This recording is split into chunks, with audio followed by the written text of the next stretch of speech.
You know, I cannot find mention of another movie called Spy.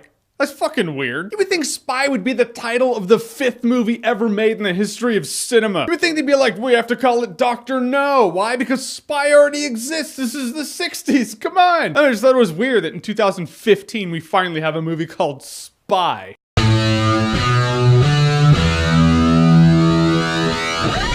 Spy. So Spy is a Melissa McCarthy comedy directed by Paul Feig, the director of Bridesmaids, which pretty much made Melissa McCarthy as we know her. So in Spy, Melissa McCarthy is like the tech support. Every spy out there in this agency has someone in their ear. They're like, oh, hey, I can see the infrared. Oh, there's 3 guys down the hallway. You know, they're monitoring them through satellites and whatnot. Then super sexy, super evil Rose Byrne with some really impressive resting bitch face gets the identities of all the spies out there. So they're like, we need to send someone in the field to find this nuke that's going on the black market, but it has to be someone that no one knows about. So they send Melissa McCarthy, and now it's a Melissa McCarthy spy comedy. And I could say with confidence that I have seen it all when it comes to Melissa McCarthy. I had actually become sick of her, which is why, to my surprise, I actually enjoyed Spy. It showed me that Melissa McCarthy can be Melissa McCarthy without being Tammy. She can be funny, she can be likable, but she can also be mean. A lot of the comedy in this movie is some back and forth that's just really insulting and almost angry, but it's not hatefully angry. It ultimately feels like the Comedy Central roast. And there's a progression of her character. She's not always angry, she's not always snarky and funny. She starts out really timid, you know, she's not really confident, and by the end, she's Melissa McCarthy as we kind of know her. It's always good to see your main character get confidence throughout a movie, and it's kind of neat to get a bonus attached to it, which is some really solid burns from her. Jason Statham's in the movie. Jason Statham was really good too. He and McCarthy have some good back and forth. I like that. Jason Statham just monologuing. Ultimately, there was this monologue he had. I thought he was going to overdo it, and he kind of started to until he didn't anymore because I just enjoyed the shit out of it. He ultimately has this monologue that's pretty much he's talking about himself, but it's like Chuck Norris jokes, but him. I can't deny I was laughing my ass off. And the movie had good action in it too, which I found surprising. Usually in a spy comedy, people are kind of bumbling. They get the job done somehow, but it's like, oh, I'm here for the laughs and comedy trip, and someone will, like, you know, fall over, and they somehow accidentally save the day, but it's not like that. Melissa McCarthy actually kicks some ass in this movie. Jason Statham kicks ass. There's some solid spy ass kickery going on among the laughs. Movie's super violent too. Yeah, it's rated R. There are a lot of F-bombs in this movie, and there's like some blood where you're like, it's not like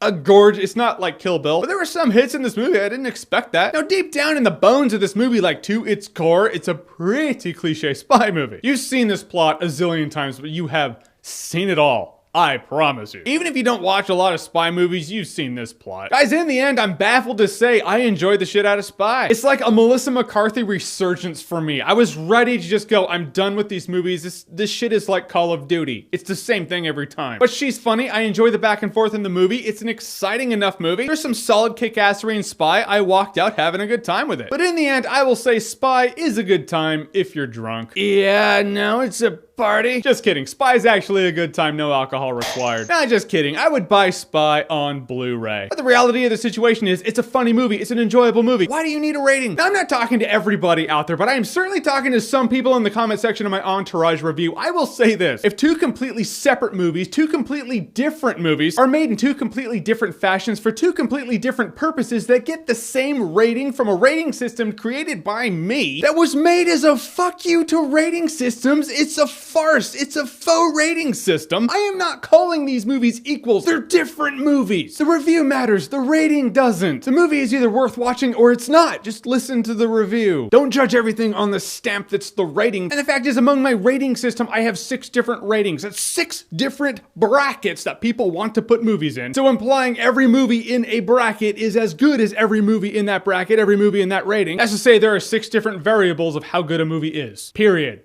Across all movies. That is stupid. And that's why ratings are stupid. And I hate them. That's why we're here. But we have to be here because at a point when I started to think maybe I should just do away with my rating system because a couple of cheeseheads in the comments section, I don't know, it just had to be said. Again, this doesn't pertain to all of you. Most of you out there are beautiful, wonderful fans, and you're a lot of fun, and I love having all of you. There are some loud cuntbag dipshits that have to just scream in the comments section and just ruin the fun. So it has to be said. That is literally the last I will say of it. Rant over, rant done. All right, so Spy, have you seen it? What did you think about it? Whatever you thought, comment below, let me know. And as always, if you like what you've seen here and you want to see more, click right here to see more.